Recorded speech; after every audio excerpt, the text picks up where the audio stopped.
statehood for D.C. Let's get into this mess. So, of course, you've got the Democrats, which are pushing with a lot of support to get D.C. changed from a district to a state. And the Republicans, of course, are saying, no, that's unconstitutional, and they would be 100% correct. D.C., our founding fathers did not want any state to lay claim to the capital. So, the capital itself was turned into a district. You can go look the story up for yourself, and you can go read all the information. But here's the problem. The Democrats want to get on TV and tell you, oh, we're not trying to pack the court.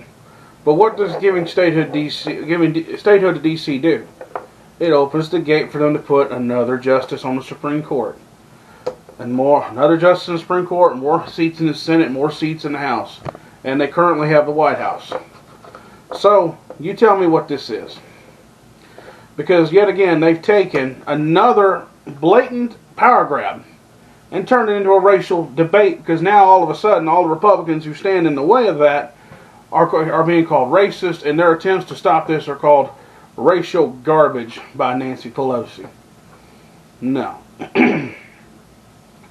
This is only the beginning of this mess. If they give statehood to D.C., I guarantee you Puerto Rico will be next. And when they don't have, and when they get challenged, yet again, they'll attempt to split California into two states.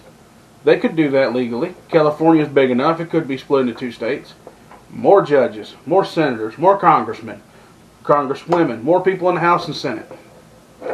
And then, the least likely to happen, but it's still a possibility, God forbid, they somehow flip Texas 100% blue, and Texas could be split into four. Technically, Texas could be split into 4 states, but that's not what it's meant for.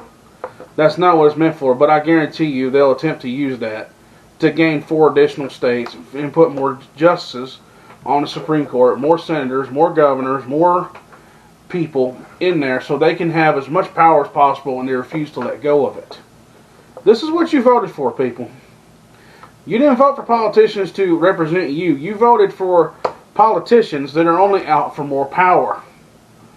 Every time you go back and look through history, every country where that's happened, eventually it was set up like a pyramid, where government was here, and you're down here, and they're standing on top of you.